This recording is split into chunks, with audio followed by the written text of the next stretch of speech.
Bapak Ibu, para kadang kinasih, simbah-simbah lan adik-adik, para rama, suster, bruder berkah dalem Gusti, sugeng rawuh wonten ing PDSK channel menika.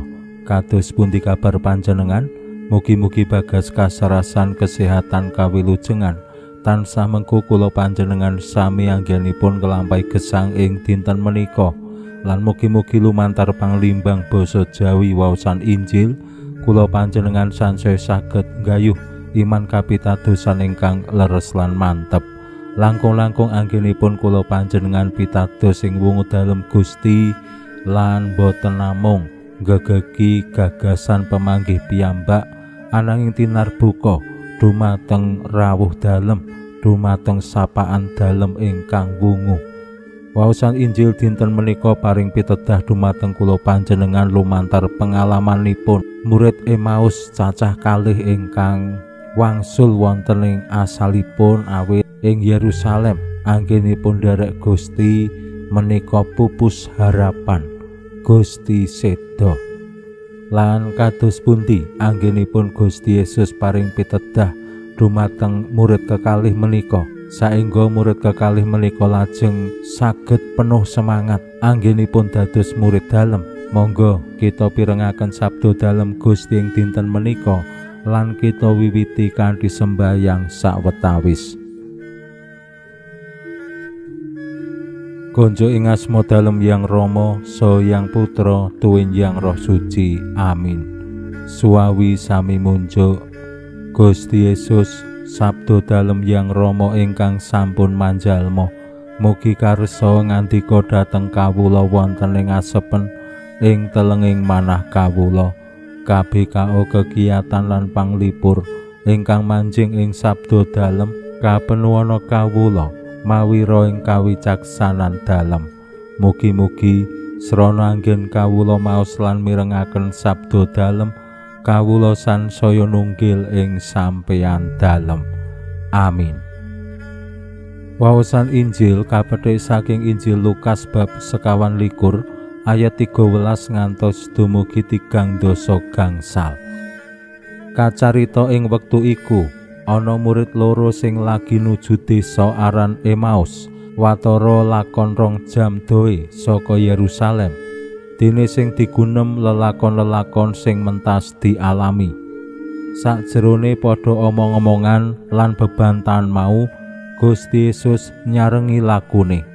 Nanging wong loro mau kalimput mripate nganti padha pangling karo Gusti. Gusti Yesus ndangu, "Menapa ingkang dipun rembag urut margi menika?" Banjur padha meneng ulate katon suntrut. Sing siji sing aran Kleopas nuli caos wangsulan, "Panjenengan menika menapa tiyang manca wonten ing Yerusalem ngriki kok ngantos boten ngertos ingkang kelampahan nembe menika?" Gusti ngandika, "Menapa to?" Murid loro caos wangsulan.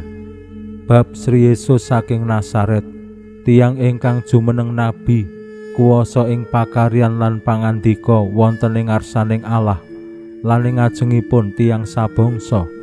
Nanging panjenenganipun dipun ladosaken para imam kepala lan para pengageng supados kaukum kisas sarta lajeng dipun penthang. Mongko saking pengajeng-ajeng kita injih panjenenganipun menika ingkang badhe ngluwari Israel, nanging jebul sakmenika sampun 3 dintenipun lelampan-lelampan menika wau. Kejawi menika wonten wanita sawetawis panunggilan kita ingkang damel bingung. Wanci enjing umun-umun sampun dumugi ing pasarean, sareng saliranipun boten pinanggih, lajeng sami mantuk criyosipun dipun katingali malaikat ingkang ngandikaaken menawi panjenenganipun sampun sugeng malih. kanca sawetawis sami nuweni pasaryan lan nyatanipun trep kados cariyosipun para wanita wau. Namung meksa boten sumerep panjenenganipun. Gusti Yesus nuli ngandika, wong mono yen bodho lan sungkan ngandel marang kabeh pangandikane para nabi, menapa Sang Kristus boten kedah nandhang sedaya menika supados saged mlebet ing kamulyan. Gusti nuli njlentrehaken kabeh wewecan ing kitab suci bab panjenengane kawiwitan saka Nabi Musa lan sakaing para nabi. Bareng wis cedhak karo desa sing diparani, Gusti rewa-rewa arep nerusake tindake. Nanging wong loro mau adreng anggone nyandhet ature. Kula aturi pinarak, awit sampun sonten lan surya sampun serap. Gusti banjur tindak mlebet lan lerep ing omahe. Nalika padha kembul dahar, Gusti mundhut roti lan sembayang matur nuwun. Roti nuli dicuil-cuil lan diparingake marang murid loro mau. Sanalika mripate padha binuka, teman mari pangling. Nanging Gusti wis musna saka pandeleng. Murid loro nuli padha rerasanan. Mula atiku mongkok nalika panjenengane ngandikani lan nerangake kitab ana ing dalan mau. Murid loro mau terus menyat lan bali menyang Yerusalem. Ana ing kono ketemu karo murid 11 sing lagi padha ngumpul karo kanca kancane. Para murid padha crita, Gusti mula nyata wungu saka seda lan wis ngatingali Simon. Dene murid loro nuli padha nyaritakake sing kelakon ana ing dalan lan anggone padha ngonangi Gusti nalika nyuwil-nyuwil roti. Makaten sabda dalem Gusti. Suawi sami munjuk. Gusti, kawula munjuk sembah nuwun karana sabda dalem. Sabda dalem dadosa obor ingkang madangi margining gesang kawula. Katuntuna kawula sageta sabda dalem menika numusi manah ngantos tansah ngrembaka kangge nggayuh gesang ing suwarga. Amin. Bapak Ibu para kadang kinasih simbah-simbah lan adik-adik, ing dinten kaping 3 Oktav Paskah kula panjenengan kaparingan pitedah lumantar pengalaman iman murid kekalih saking Emmaus. Murid Emmaus ingkang sepisan rikala Gusti Yesus ngrawuhi murid kekalih wonten ing margi.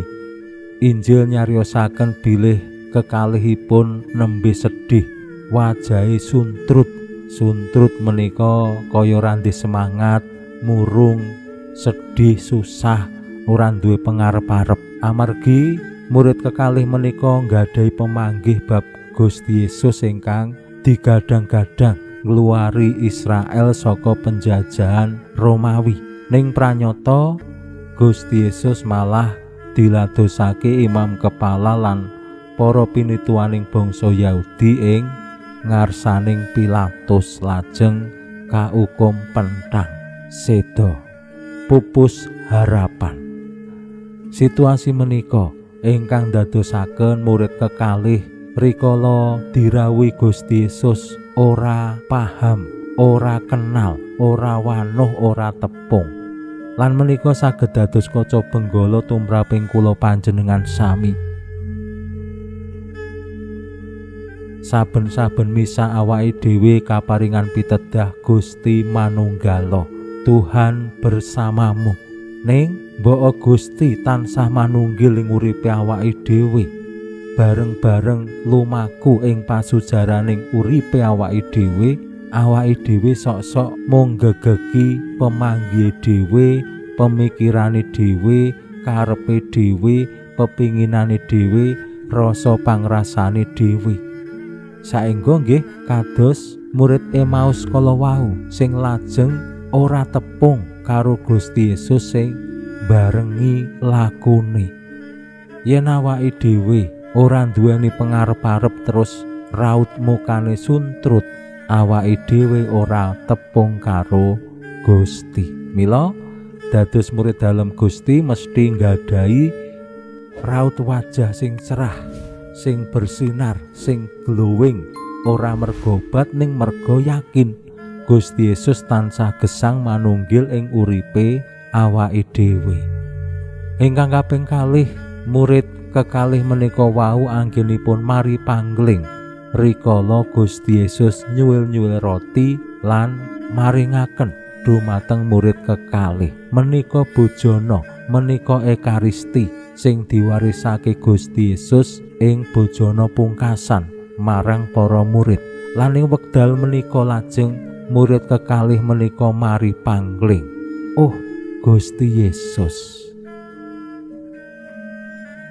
kula panjenengan saged ngilo lan prastawa menika saged dados kaca benggala tumraping kula panjenengan sami. Ekaristi menika dados pernyataan rawuh dalem Gusti ingkang wungu marang awake dhewe kabeh. Mila kula panjenengan sami anggenipun bangun kekuatan kanggo iman menika nggih ekaristi. Awake dhewe bisa ngrabuk imane awake dhewe lumantar ekaristi. Tiang-tiang sing pitados ing Gusti, murid-murid dalem Gusti kudu tresna marang ekaristi. Lan saking ekaristi menika para murid kekalih kala wau lajeng cancut gumregut bali meneh neng Yerusalem. Padahal le mlaku 2 jam nggih, terus balik meneh kaya-kaya randi kesel, kaya-kaya ora duwe wedi, langsung cancut gumregut. Nah menika semangate ekaristi. Yen kula panjenengan tansah tresna dumateng ekaristi nggih mesti ngumpul bangun persekutuan bali meneh ana ing kumpulane para murid. Yen awake dhewe dadi wong Katolik wis sregep misaning ora gelem kumpul ana ing persekutuane para murid, berarti awake dhewe le misa sih lelamisan, le misa mung sekedar kewajiban.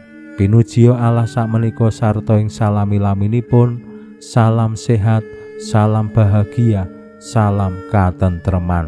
Lan mugi-mugi lumantar panglimbang dinten menika kula panjenengan tansah jinangkung ing berkah dalem Gusti ingkang Maha Kuwasa, Yang Rama saha Yang Putra tuwin Yang Roh Suci. Amin.